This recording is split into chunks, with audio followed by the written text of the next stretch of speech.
Tá na hOileáin Faroe lonathe leabhhealach idir Alban agus an Níoslinn, agus tá muintir na nOileáin ag tuairt beocht go cheanna tradiisiún na ríist. Tá si de buint úsáid as Féar agus móin le Díonta tithe a thógáil.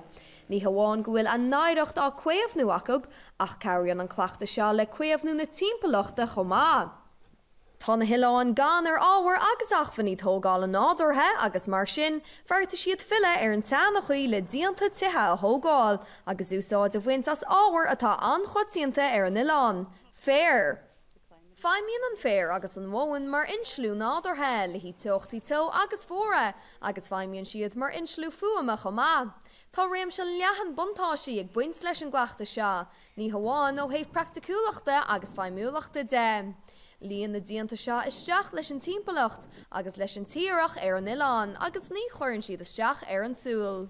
In áit sin chuirann siad go mór leis an geantar ar go leor bailí, chuirann an cleachta seo go mór le hinmhúnacht, le hálaocht na háite agus le cuéamhnú na timpeallachta.